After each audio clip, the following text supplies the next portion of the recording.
Muy buenos días, amados hermanos y hermanas. Privilegio otra vez poder compartir con ustedes la palabra. Estamos en plena Semana Santa y se supone que en este día tendríamos que abordar algún tema relacionado con el Domingo de Ramos, que se le llama la entrada triunfal del Señor Jesucristo, la obra de Cristo en la cruz del Calvario.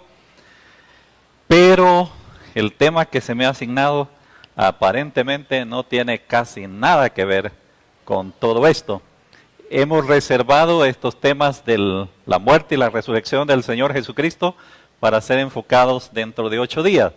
Por eso queremos animarles a estar aquí el próximo domingo, 6 de la mañana, para estar juntos, adorar al Señor y a la vez participar de esa comunión, de un desayuno ahí juntos. Así que les esperamos. Para nuestros visitantes, yo no me canso de poder repetir lo que estamos haciendo aquí en este trimestre del año y un poquito más del trimestre, y es repasando nuestro credo como Iglesia Bíblica El Camino, como la IBEC.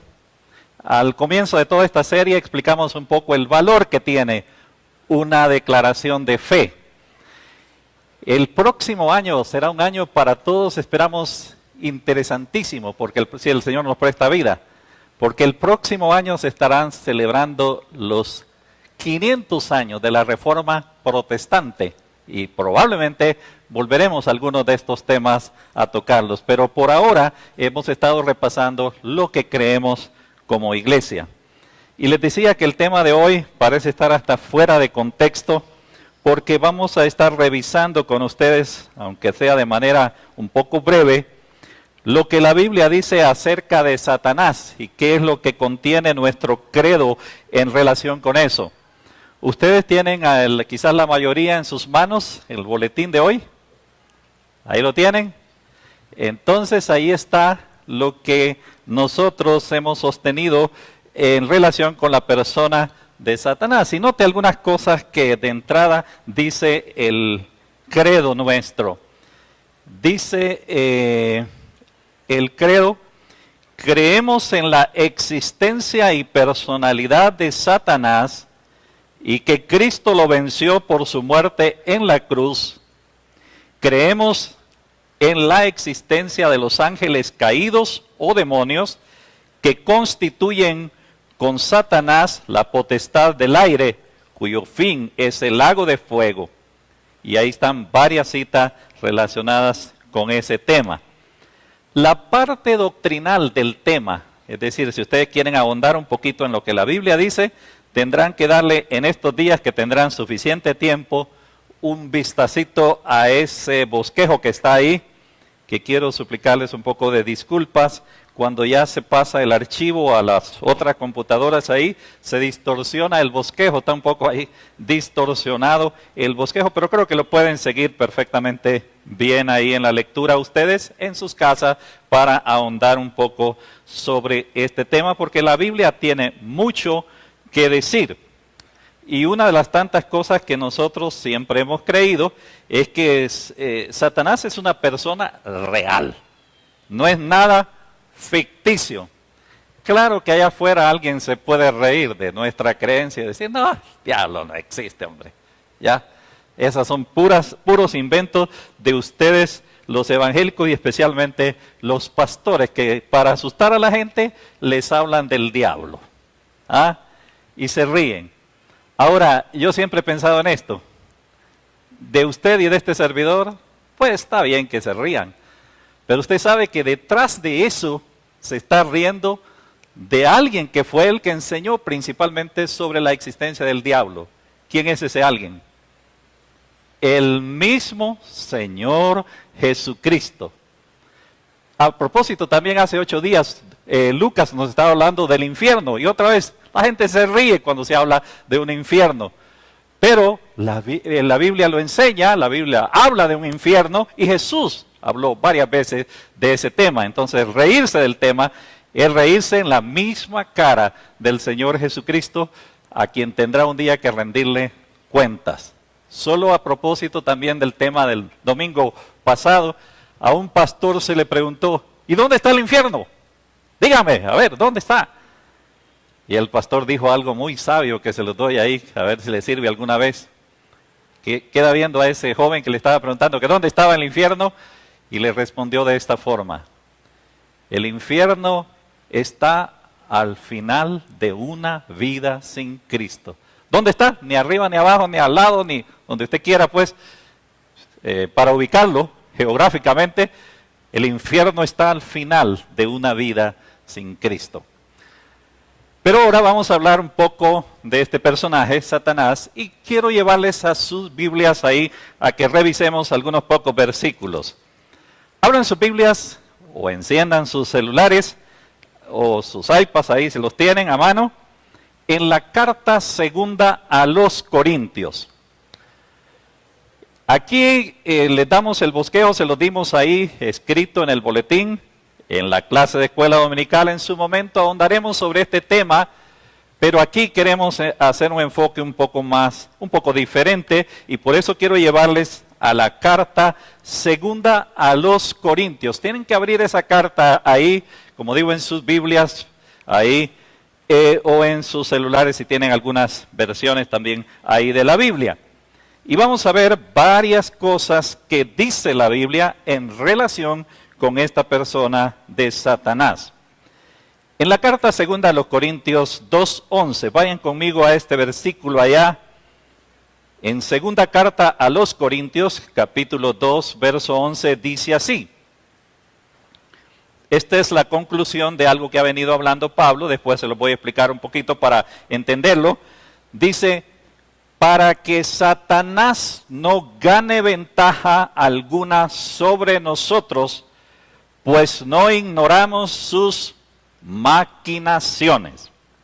Ahora, si yo les dejo ahí con ese versículo, ustedes dicen, este pastor nos dejó ahí en el limbo, no le entendí qué quiso decir con ese versículo ahí. El versículo es muy interesante porque el apóstol Pablo está escribiendo a los hermanos de Corinto a que perdonen a un hombre que había cometido un pecado muy grosero.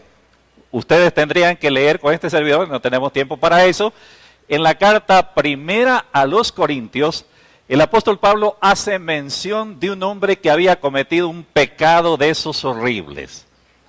El pecado de estar cometiendo incesto, es decir, se estaba acostando con la mujer de su papá. Se había metido con la mujer de su papá ese hombre.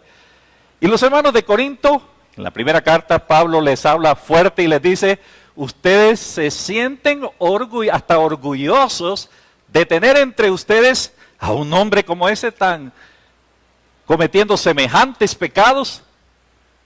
Pablo los reprende duro. Y siendo que ustedes no han querido actuar en nada, ¿saben qué? Yo presente entre ustedes por mi espíritu, y ustedes ahí, ese hombre sea entregado a Satanás. Qué interesante. A ese hombre que estaba cometiendo semejante pecado, sea entregado a Satanás. Y creo que en alguna ocasión yo les expliqué tal vez lo que Pablo estaba queriendo decir, al menos mi interpretación. No está diciendo el apóstol Pablo algo como esto: don Sata, te entregamos a este hombre para que le des su buena revolcada, ¿ya? Para que se ponga en orden que no está diciendo eso. ¿Qué es? Porque la pregunta del millón en exegética es: ¿qué es entregar a Satanás? Aquí. Y hay una infinidad de interpretaciones. Si usted lee comentarios y todo eso, va a encontrar varias interpretaciones, pero yo me inclino por una. Entregar a Satanás es sacar a ese hombre de la comunión de la iglesia. Al sacarlo de la comunión de la iglesia, ese hombre queda más que nunca expuesto a los ataques de Satanás. Hermanos míos, mire, esto tiene una enseñanza para nosotros, aún en esta mañana. Imagínense que por X o Y razón de la vida, por estar metidos en algún problema serio en la vida, a nosotros se nos sacara de la comunión de la iglesia. Y no cabemos en ninguna iglesia, por todos lados, cerradas las puertas. Estaríamos más que nunca expuestos a los ataques de ¿quién? de Satanás. Ser entregado a Satanás, entonces, al menos para mí, esa es mi interpretación, no necesariamente tiene que ser la suya, es sacado fuera de ¿qué? De la comunión de la iglesia. Y los hermanos de Corinto, bien obedientes, dijeron, pues está bien, Pablo, si eso ha decidido y lo apoyamos en eso, querido apóstol, por aquí que por allá. Lo sacan. ¿Qué pasa con el joven ese o el hombre ese? Reconoce su tremendo pecado, se humilla delante de Dios, pide perdón a Dios y va con los hermanos y les dice, mire, yo he reconocido mi pecado, yo quiero que ustedes me perdonen, yo estoy seguro que Dios me ha perdonado. No, aquí no vengas con esos cuentos. Aquí no vengas con esos cuentos. No te creemos que que lo otro, nosotros no te perdonamos. Probablemente así hablaron los hermanos de Corinto. En la segunda carta a los Corintios, el apóstol les escribe nuevamente a estos hermanos. Le escribió en la primera que tienen que hacer algo con ese hombre, sacarlo de la comunión de la iglesia. Ahora el hombre está arrepentido. ¿Cuánto tiempo pasa? No dice la Escritura. Pero el hombre está arrepentido. Y los hermanos no quieren recibirlo en la iglesia. Y ahora Pablo está triste.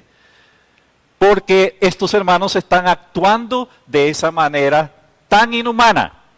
Y Pablo les escribe, les dice, hermanos míos, hay algo que ustedes tienen que hacer. Si Dios ya ha perdonado a ese hombre, ustedes también deben de perdonarlo. Y ahora sí cabe el versículo. Miren, leámoslo otra vez.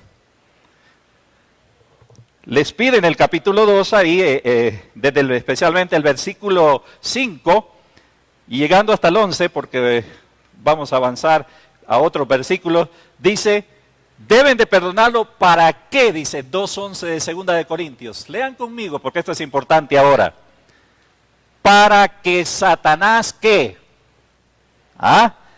No gane ventaja alguna sobre nosotros, pues no ignoramos, ¿qué? Sus maquinaciones. Si ustedes no perdonan a este ofensor, ¿le están dando lugar a quién? Ni siquiera se imaginan que el diablo está urdiendo para destruirles a ustedes también. Ya no, a él ya no, porque ya se ha arrepentido. Pero a ustedes que no quieren perdonar a este querido hermano, que sí cometió una cosa horrible, pero que está arrepentido.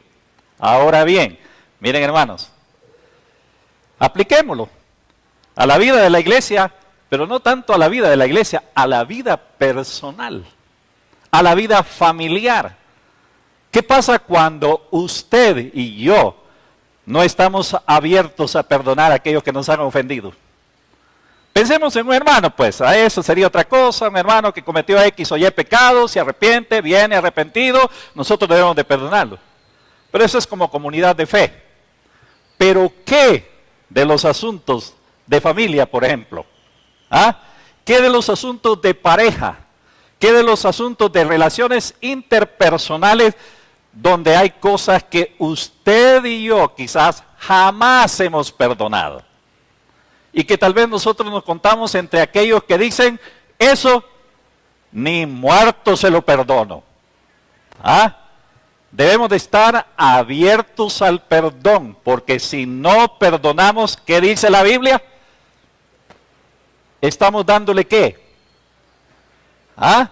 ¿Ventajas a quién? A Satanás.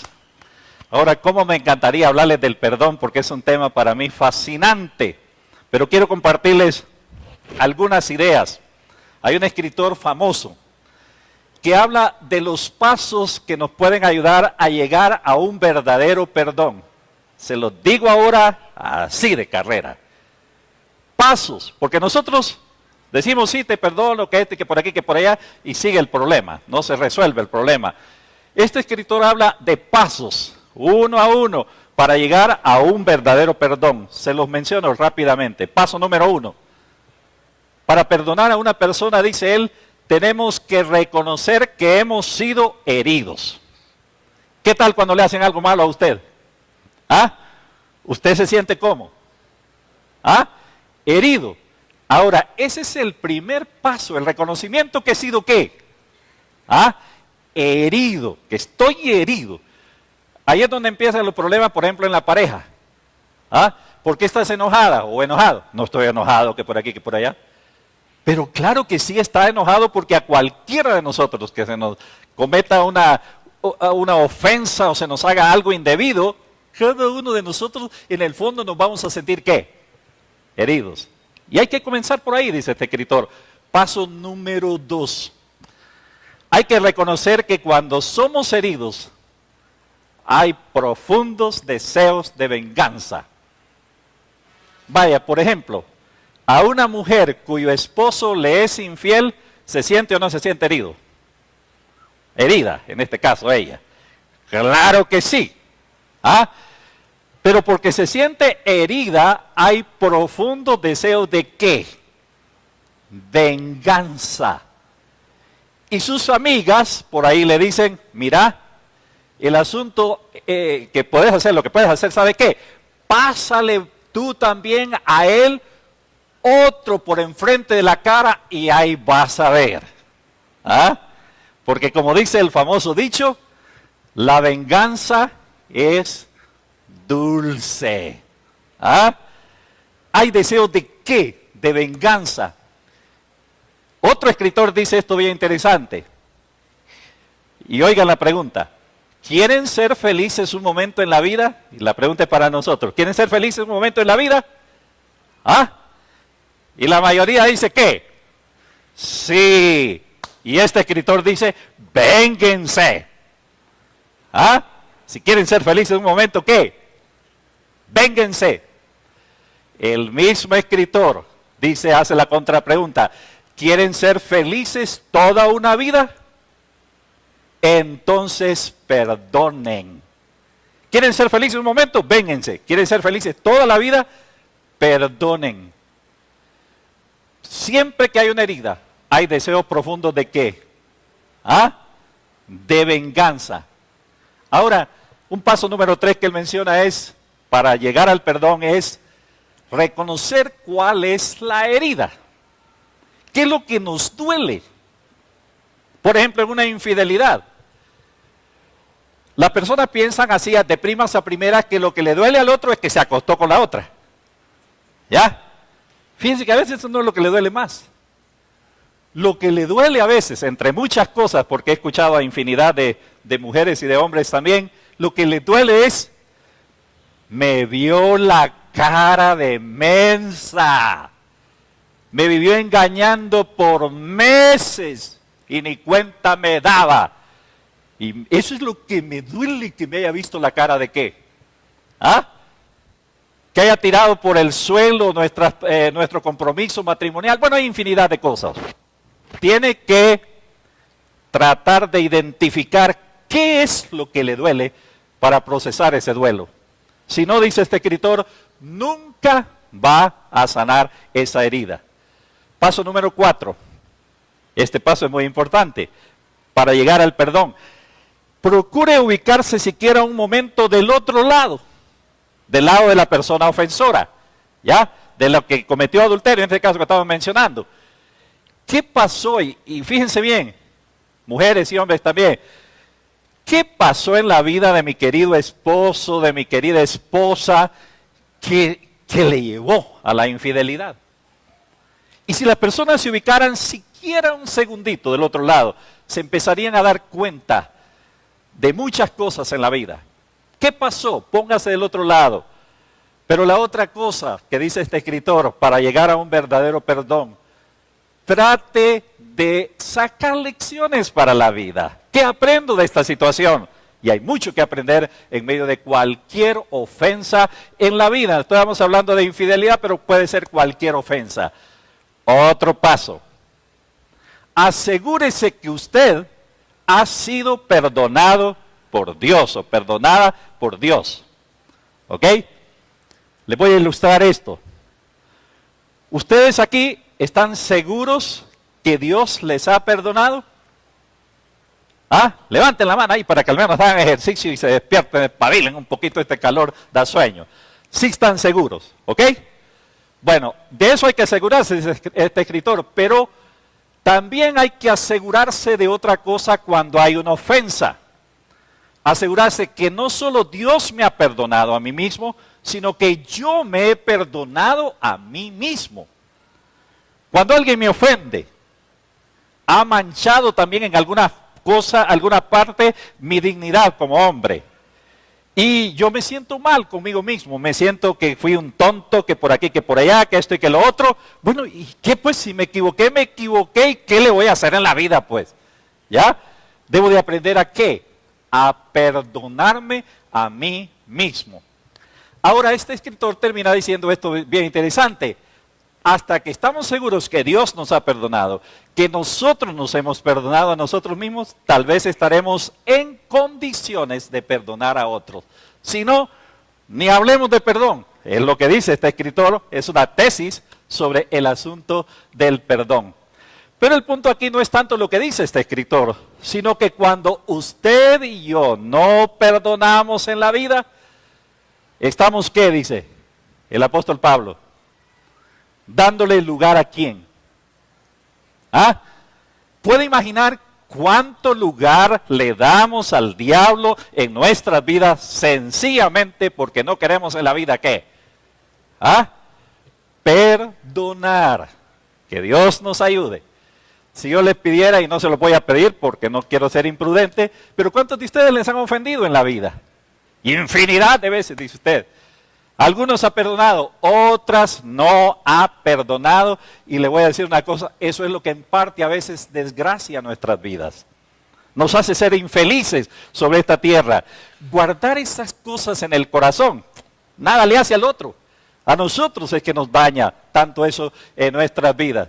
Decía otro escritor, les voy a mencionar una cantidad de escritores, no les voy a dar nombres ahí, pero decía un escritor, cuando no perdonamos, lo único que hacemos es mantenernos atados al otro ahí con una dura cadena que arrastramos a veces en la vida sencillamente por no querer perdonar. Dejamos que sean otros los que controlen nuestras vidas, nuestras emociones. No sé si ustedes lo sabían, pero muchas de esas gastritis que uno tiene, de esos problemas de colitis y todas las itis, muchas de ellas, su origen es tensiones, problemas reprimidos en nuestra vida que no estamos manejando adecuadamente. Pablo les dice a estos hermanos, perdonen a ese muchacho, hombre. Si no lo hacen, ustedes estarán dándole lugar a las maquinaciones del diablo. Ahora, este es el primer versículo de 20 que vamos a leer. No, vamos a ir más rápido. Miren lo que dice que hace Satanás, eso es lo que estaban viendo ahorita. En las cartas segunda a los Corintios capítulo 4 y versículo 4, este versículo le va a responder una cantidad de preguntas que usted ha tenido en la vida. Miren lo que dice segunda Corintios 4:4.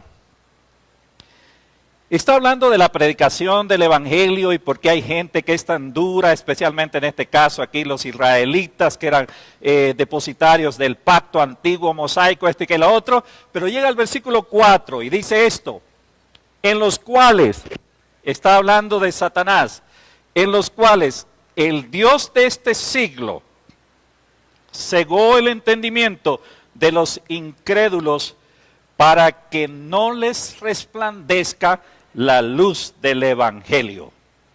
Miren otra vez el versículo del evangelio de la gloria de Cristo, el cual es la imagen de Dios. El Dios de este siglo cegó ¿qué?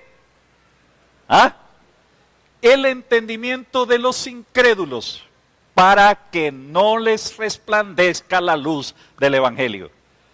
Uno dice, en pleno siglo XXI, teniendo hijos preciosísimos que aman al Señor, sirven al Señor, una esposa fiel, una esposa dedicada al Señor, hay muchos hombres que no quieren saber nada del evangelio, que son enemigos más bien del evangelio. Hay padres piadosos que tienen los hijos más rebeldes sobre este mundo. Yo he trabajado mucho con pastores y conozco a muchos pastores cuyos hijos son los más rebeldes de este mundo. Y uno dice, ¿por qué? En parte aquí está la respuesta. Dice que el Dios de este siglo, que es Satanás, ¿a qué? ha cegado el entendimiento de los incrédulos para que no les resplandezca la luz del Evangelio. Miren, solo echen una miradita a su alrededor y uno dice, ¿cuánta oscuridad hay todavía a nuestro alrededor? Y uno dice, ¿por qué eso? Porque hay gente que no entiende el Evangelio, lo que es el Evangelio. Aquí dice el apóstol Pablo, Satanás, el Dios de este siglo, ha cegado el entendimiento de los incrédulos para que no les resplandezca la luz del Evangelio. Ahora, no solo puede cegar a aquellos allá afuera, puede cegarle a usted y no dejarle ver tantas cosas. Por ejemplo, ya me imagino que algunos de ustedes estarán tristes esta semana porque no van a poder ir a la playa. Semana Santa no es sinónimo de playa. ¿Ah?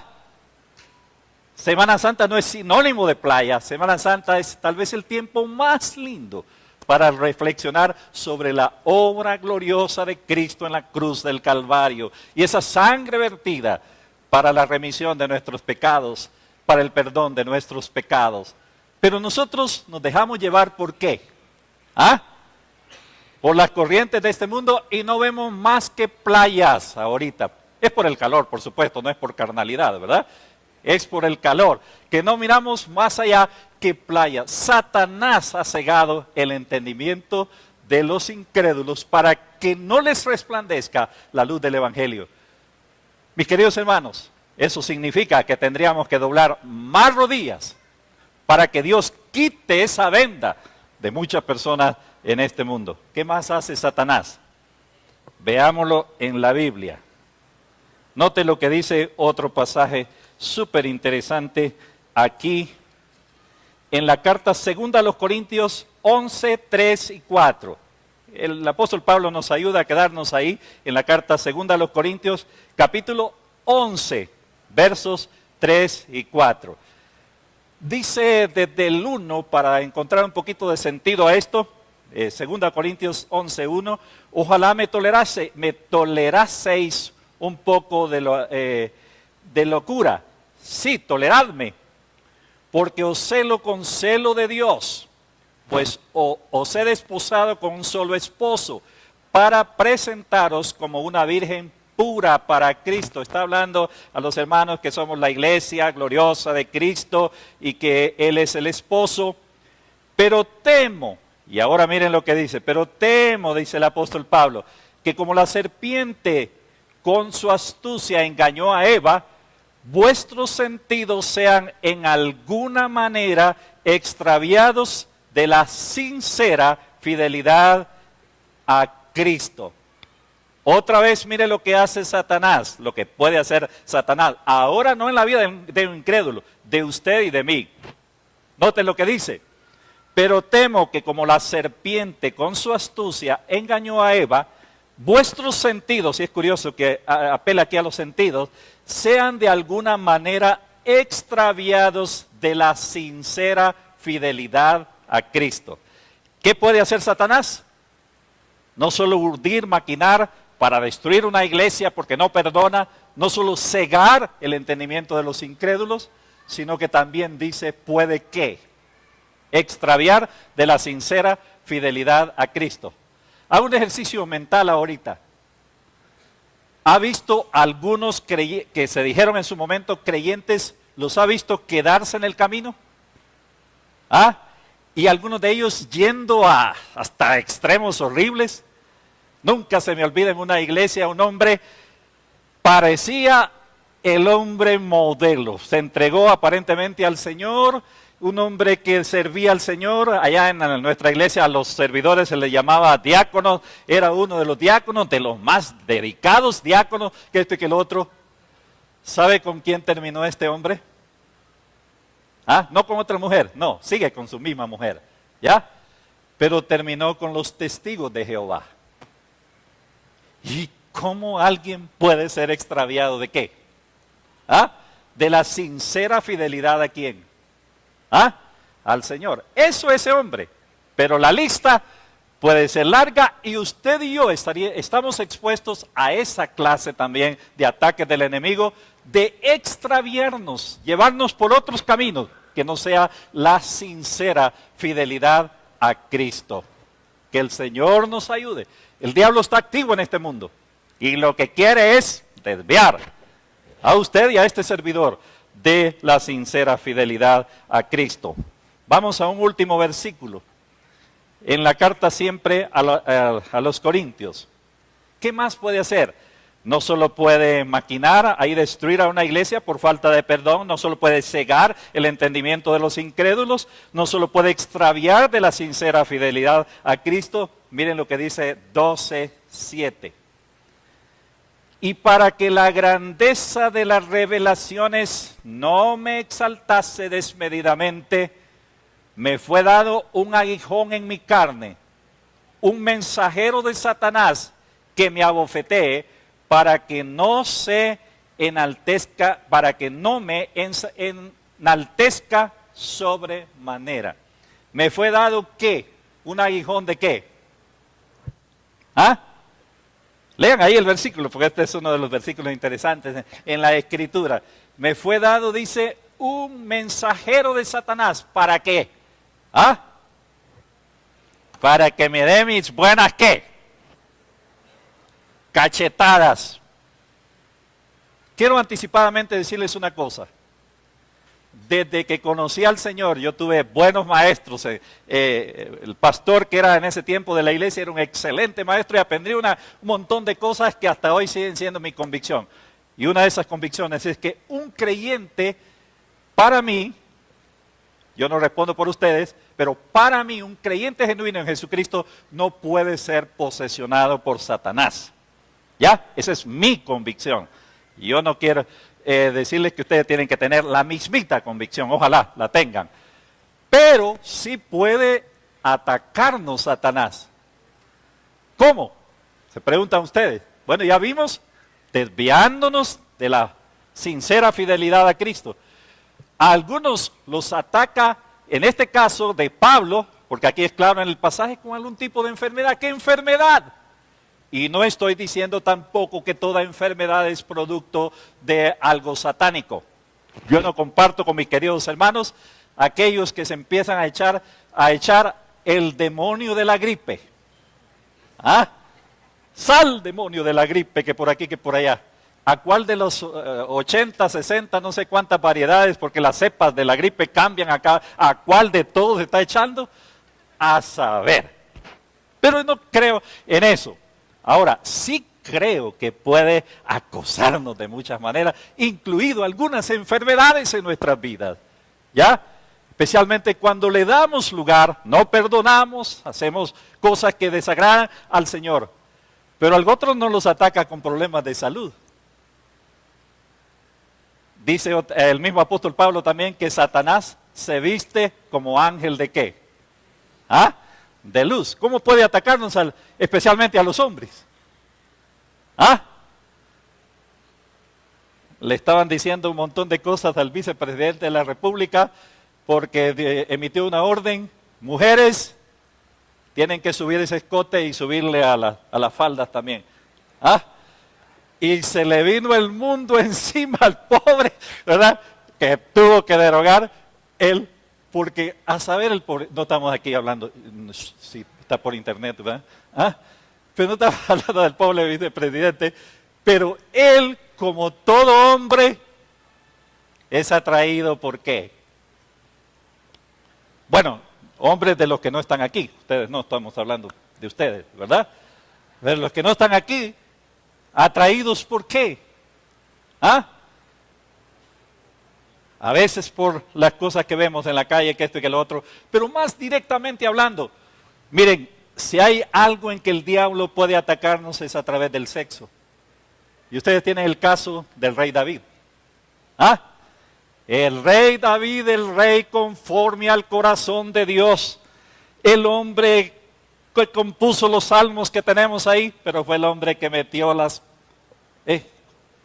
iba a decir, no lo digo, hasta donde ya no se pueden meter.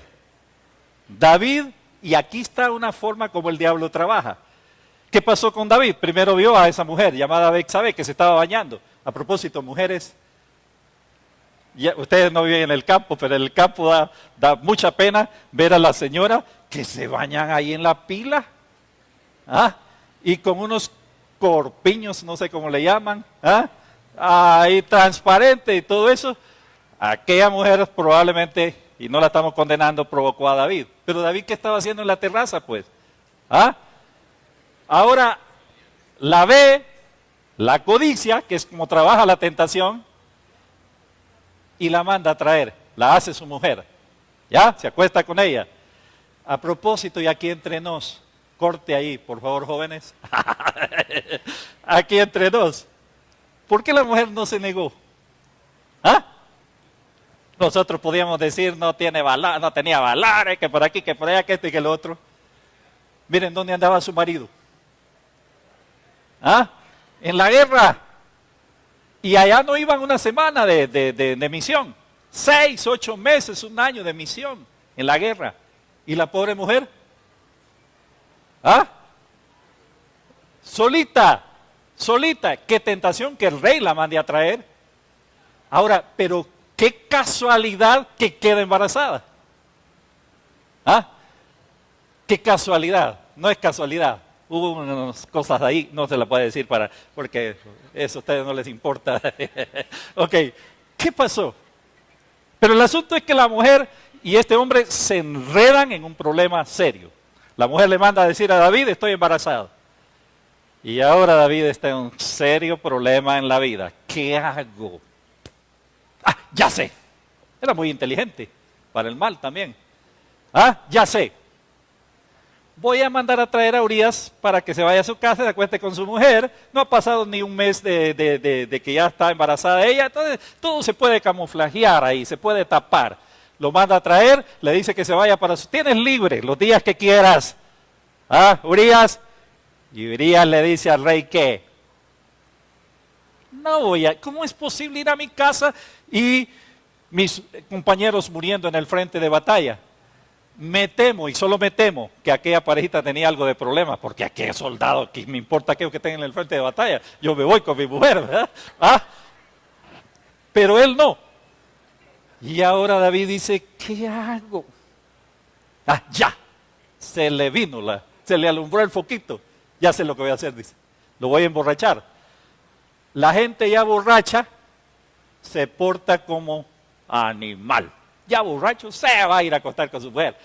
Lo emborracha, y aquel hombre no se va a su casa, sino que se queda a la puerta de ahí del palacio. ¿Ah? No voy a ir a mi casa.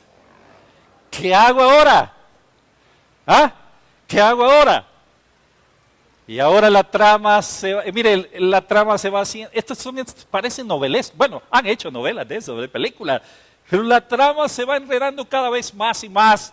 Y hay un desenlace, por supuesto, pero ahora en la trama es que David hace una nota donde le dice al jefe del ejército, mira vos, haceme un gran favor. ¿Ah? Pone a Urías Eteo en lo más recio de la batalla, y cuando la batalla recie más y más y más, déjenlo solo para que muera. Y David hace la nota y le dice, Urías, ¿con que no vas a ir a tu casa?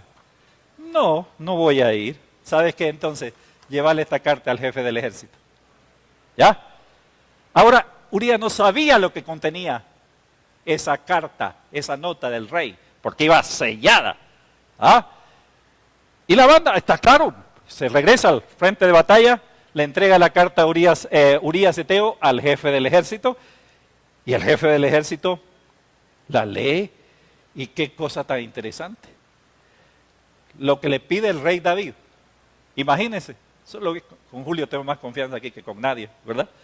Que Julio es Urías el Eteo. Y yo soy el jefe del ejército. Y leyendo la carta y viéndole la cara al pobre Julio. Ay, no. ¿Ah? Ahora, esos hombres, tanto Urías como el jefe del ejército, eran hombres leales al rey. ¿Y qué hace? Lo que David le pide. Lo manda al frente de batalla y lo pone ahí y lo dejan solo y muere. Ahora dice David, ¿asunto qué? Resuelto. Pero ¿qué pasa? ¿Ah? Miren, pasó varios meses hasta que Dios lo confronta.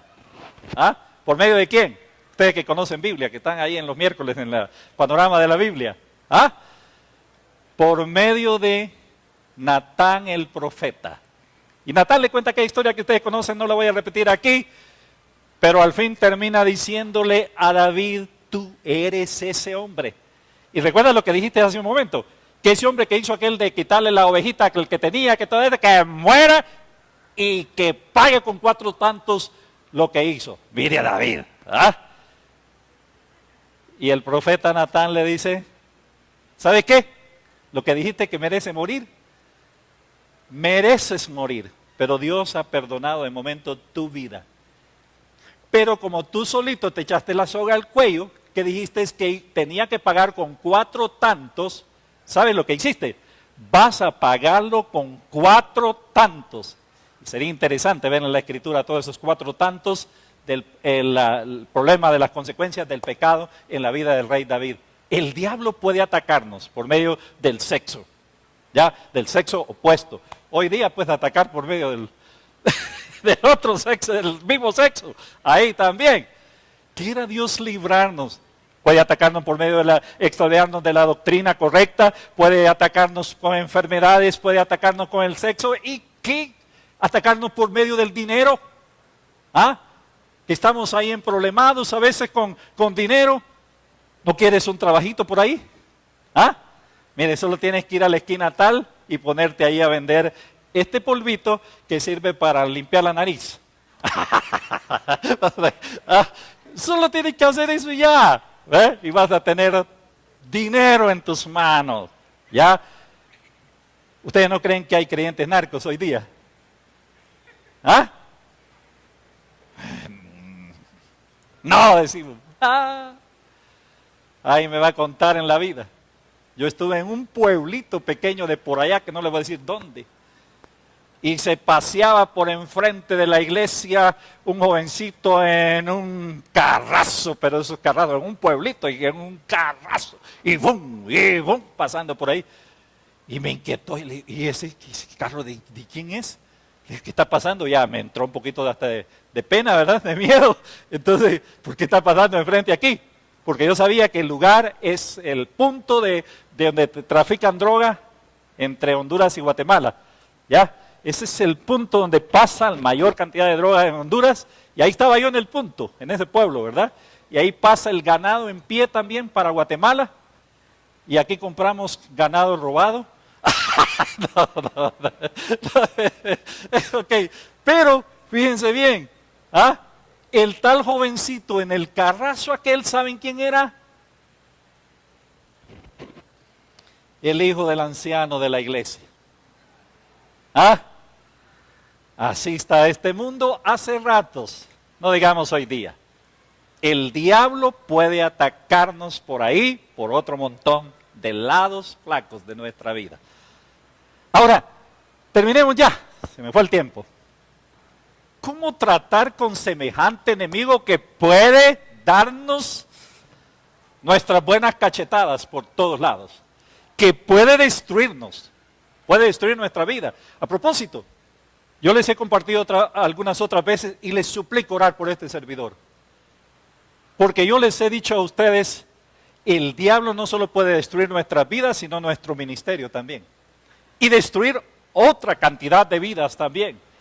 Si hay algo que me da miedo en la vida, a veces es fallarle al Señor. Porque el diablo es tan astuto que no solo puede destruir mi vida, puede destruir mi hogar, puede destruir mi familia, puede destruir la iglesia. Bueno, usted dice, yo no lo vamos a seguir a usted, olvídese. ¿Ah? Pero ¿cuántas personas uno ha conocido en la vida y les ha sido de bendición? Y puede destruir infinidad de vidas y el diablo estaría ¿qué? ¿Ah? Feliz son de ver todo ese cuadro. ¿Cómo tratar con semejante enemigo? Solo les doy el bosquejo ahí y lo meditan en su casa. ¿Cómo tratar con Satanás? La primera cosa es, dice Santiago 4:7, someteos a Dios. Someteos a Dios. La primera cosa es ponerse bajo el dominio de Dios. nuestras vidas y todo lo que somos. Santiago 4:7 dice, sométanse a Dios y resistan al diablo. Pero saben ustedes una cosa, resistir al diablo no es asunto de simplemente te reprendo con la sangre de Jesucristo. Resistir al diablo es resistirle muchas veces de rodilla. Yo estuve tratando a una chica que tuvo un serio problema, fue a un encuentro. Y desde que puso su primer pie ahí en el escalón de un bus que lo llevaron a un encuentro, esa chica lo único que escuchó a través de todo el viaje, todo el encuentro, 3 días, regreso del encuentro y todo eso, machácale la cabeza al diablo, machácale la cabeza al diablo, machácale la cabeza al diablo. Y aquí se le fue penetrando en su cabeza que regresó y me dice, no puedo dormir. Todo lo que está en mi mente es, machácale la cabeza al diablo, machácale la cabeza al diablo. Me estoy volviendo loca. El diablo no se le resiste simplemente cantándole, machácale la cabeza al diablo. Hay que resistirlo ¿de qué? De rodillas. ¿Saben que Pablo dice a Timoteo una cosa más? Huid ¿de qué? De las tentaciones juveniles. Muchas veces yo sé, dice Primera de Pedro 5:8, que el diablo como león rugiente anda alrededor buscando a quien devorar. Ahora, miren, ténganle miedo al diablo cuando viene como ángel de luz, bien vestidito, ahí bien presentado, ahí ténganle miedo. ¿Ya? Ahí no le tenga miedo, perdón. Téngale miedo cuando viene, como dice el apóstol Pedro, como león ¿qué? Rugiente. Imagínense que ustedes van al Petén, ahorita en Semana Santa. ¿Cuántos van a ir? No. Ok, ustedes van al Petén. Y andando allá en una montaña de Petén, ustedes oyen el rugido de un león. Allá. ¿Qué harían ustedes? Si lo oyen cerca, aunque nunca se hayan subido a un árbol, se subirían a un árbol. O saldrían, como decimos, disparados, como venados ahí. Miren, denle gracias a Dios cuando el diablo viene como león rugiente. Ahora, fíjense bien una cosa, ¿podemos identificar a veces los rugidos de león? A veces podemos estar cegados nosotros mismos y no entender. Cuando la secretaria le dice, jefe, qué linda le queda esa corbata. Qué guapo viene hoy. Y es la secretaria. Jefe, aquí está un cafecito. ¿Quiere un panito? Ya. ¿Cuándo me va a invitar a cenar, jefe? ¿No creen que el diablo anda como león rugiente? Y hay que tener que, y dicen las hermanas, machácale la cabeza al diablo. Miren, seamos sabios en la vida. Seamos sabios en la vida. ¿Ya? Yo les he contado a ustedes, a veces yo tengo, no aquí, gracias a Dios para no ofender a nadie, aquí no tengo problema, pero una hermana vino diciéndome una vez, hermano, ¿qué hago? Tengo problema. ¿Pero cuál es su problema? Me dice, es que hay una hermana de la iglesia que le da la mano a mi esposo y no se la suelta. ¿Y saben qué hace la malvada? Fíjese que la malvada, cuando se la suelta un poquito, es para hacerle cosquillitas en la mano. No seamos ingenuos en la vida. ¿Ya? Si yo me encontrara con esa hermana, ¿saben cómo la saludaría? Buenas tardes, hermana, que Dios le bendiga. Y mejor que, si usted no es guapo, dicen, si uno no tiene que ser guapo. Uno no tiene que ser guapo para que el diablo lo ataque. ¿Ya? Tenemos que estar vigilantes en la vida, si no el diablo va a destruir nuestras vidas. Y la última cosita. No ignoremos las maquinaciones del diablo en nuestras vidas. Pablo dijo a los de Corinto, hermanos, no ignoréis las maquinaciones del diablo. Pero yo digo, qué bueno, y no creo que estos corintios, Pablo está tirando una flor, que ellos no estaban ignorando las maquinaciones del diablo. Pero yo me temo que nosotros sí a veces somos un poquito ignorantes a las maquinaciones del diablo. ¿Ya? No nos damos cuenta cuando el diablo está urdiendo, tramando algunas cosas para destruirnos.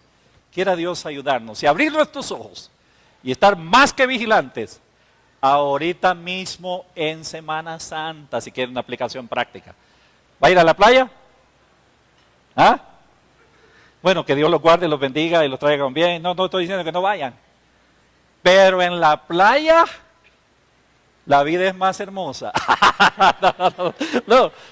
En la playa se va a exponer a tentaciones de aquellas buenas. Recuerde, machácale la cabeza. Manténgase vigilante y que Dios nos ayude en nuestras vidas a estar más que vigilantes y tener victoria sobre Satanás mismo. ¿Es posible tener victoria? En el estudio que ustedes tienen ahí escrito van a ver, Satanás es un enemigo vencido en la cruz del Calvario.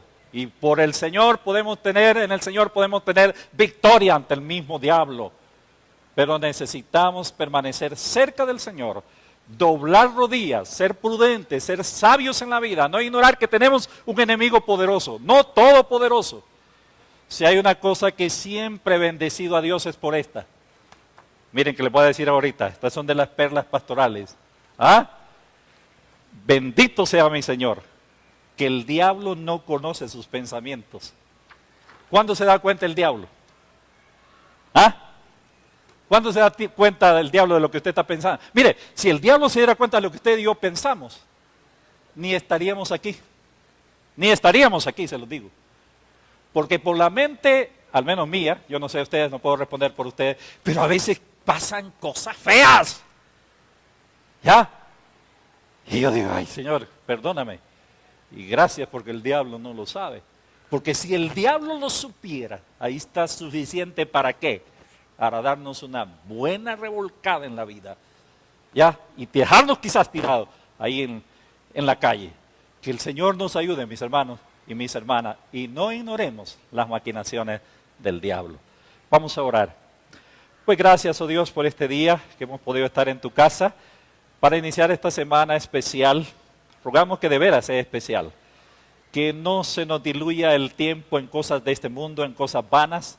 Si hay oportunidad de recreación, que podamos recrearnos, pero Señor, que no nos olvidemos que la semana en que podemos tener, y no solo esta semana, todos los días de nuestra vida, poder meditar en tu obra perfecta en la cruz del Calvario. Y gracias por saber en esta mañana o recordarnos o esta tarde ya que en Cristo, en ti Señor, podemos tener victoria frente a cualquier enemigo que se nos ponga por delante, incluido el mismo Satanás.